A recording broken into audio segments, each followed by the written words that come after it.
Greetings everyone. Commerce with difference classes में एक बार फिर से आपका स्वागत है। स्टूडेंट्स, आप जानते हैं कॉमर्स विद डिफरेंस क्लासेस में हम 12th accountancy and business studies के बहुत सारे वीडियोस अपलोड करते रहते हैं ताकि आपकी प्रेपरेशन एनुअल एग्जाम्स और दूसरे एग्जाम्स के लिए अच्छे से हो सके। और 11th अकाउंटेंसी के लिए भी हम लोग बहुत सारे वीडियो अपलोड कर चुके हैं। इस वीडियो में स्टूडेंट्स मैं डिस्कस करने जा रहा हूं अकाउंटिंग रेशियोज की next topic.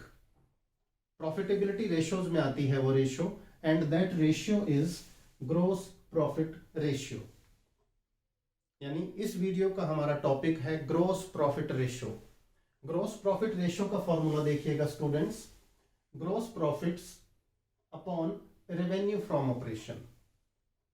Revenue from operation आप जानते हैं स्टूडेंट्स, टोटल रेवेन्यू यानी cash revenue from operation plus credit revenue minus sales return यानी रेवेन्यू फ्रॉम ऑपरेशन रिटर्न। अब ग्रॉस प्रॉफिट को कैसे कैलकुलेट किया जाए?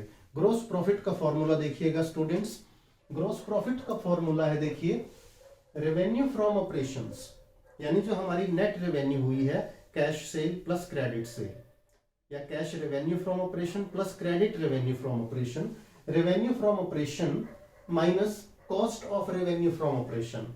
यानी अगर हम नेट रेवेन्यू में से, टोटल रेवेन्यू में से कॉस्ट ऑफ रेवेन्यू को माइनस कर दें, that gives us gross profit. तो हमारे पास क्या आ जाएगा स्टूडेंट्स?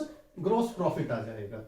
अब इसमें एक पॉइंट और है, how to calculate cost of revenue from operation. Students, मेरा पिछला वीडियो देखिएगा, इन्वेंट्री टर्नओवर रेशियो में भी हमने cost of revenue from operation को बहुत डिटेल में डिस्कस किया है। लेकिन मैं फिर से आपको फॉर्मूला बता दूं कि cost of revenue from operation को कैसे कैलकुलेट करना है। तो cost of revenue from operation देखिए स्टूडेंट्स, इसके 2 फॉर्मूलाज हैं, आंसर एक ही आएगा। फर्स्ट फॉर्मूला देखिए, ओपनिंग इन्वेंट्री यानी साल के शुरू में कितनी इन्वेंट्री है हमारे पास, plus net purchases. Net purchase क्या होता है? Purchase minus purchase return, plus direct expenses. ये एम्प्लॉय बेनिफिट एक्सपेंसेस होते हैं स्टूडेंट्स, जो हमारी डायरेक्ट एक्सपेंसेस हैं उसमें, जैसे कैरेज है, वेजेस है, माइनस क्लोजिंग इन्वेंट्री। तो एक फॉर्मूला तो ये है स्टूडेंट्स।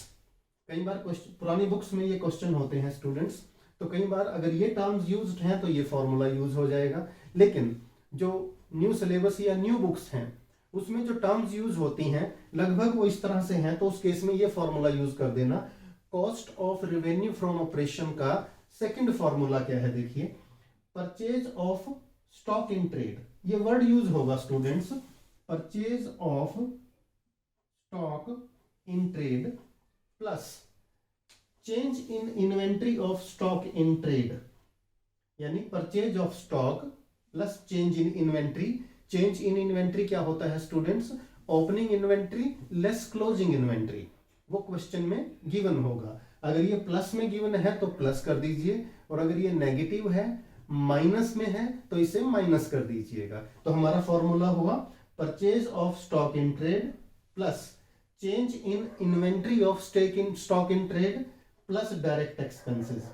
डायरेक्ट एक्सपेंसेस की जगह those employee benefit expenses are also mentioned. यानी यहां पर स्टूडेंट्स एम्प्लॉय बेनिफिट एक्सपेंसेस सारे नहीं, एम्प्लॉय बेनिफिट एक्सपेंसेस में से अगर कुछ डायरेक्ट एक्सपेंसेस गिवन हो नोट नंबर में, जैसे कैरेज है, वेजेस है, सिर्फ उन्हीं को हमें कंसिडर करना है। तो ये हमारी ग्रॉस प्रॉफिट रेशियो है, जिसका फॉर्मूला है gross profits upon revenue from operations. So अब now question rises, why do we calculate this ratio? Gross profit ratio indicates the profitability position of the business. Higher the ratio, better it is.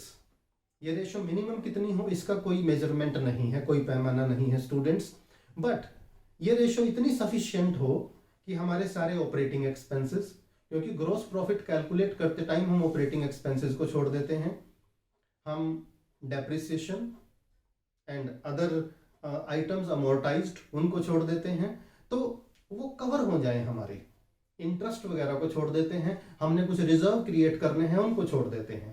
यानी gross profit ratio should be sufficient to recover या cover up what operating expenses and other expenses as well and amount for reserve also. तो जितनी ये ज्यादा ratio होगी उतना ही sound profitability position होगी एक कंपनी के लिए। तो ग्रॉस प्रॉफिट रेशो एक टूल है, एक रेशो है जिसे हम यूज करते हैं कंपनी की प्रॉफिटेबिलिटी पोजीशन को मेजर करने के लिए। इस रेशो को और माइन्यूटली अच्छे से स्टडी करना हो और कंक्लूजन ड्रॉ करना हो तो स्टूडेंट्स करंट ईयर के रेशो को आप पास्ट ईयर रेशो से कंपैरिजन कीजिएगा। अगर हमारी रेशो इंक्रीज हो रही हो तो दैट शोज कि हमारी प्रॉफिटेबिलिटी पोजीशन अच्छी है एंड वी आर प्रोग्रेसिंग, हमारे ग्रोस प्रॉफिट्स अच्छे हैं। और अगर डिक्रीज हो रही हो तो इसका मतलब हमारे एक्सपेंसेस इंक्रीज हो रहे हैं, हम उन पर कंट्रोल नहीं कर पा रहे हैं। तो ये थी gross profits ratio. Next videos में हम प्रॉफिटेबिलिटी रेशियोज की बाकी रेशियोज को भी स्टूडेंट्स डिस्कस करेंगे। सभी वीडियोस को बहुत अच्छे से देखिएगा, राइटिंग में प्रैक्टिस कीजिएगा सभी रेशियोज की, पहले इलस्ट्रेशंस करें फिर एक्सरसाइज करें। वीडियो अच्छा लगे तो लाइक कीजिएगा, चैनल अभी तक सब्सक्राइब नहीं किया तो चैनल को सब्सक्राइब जरूर करें।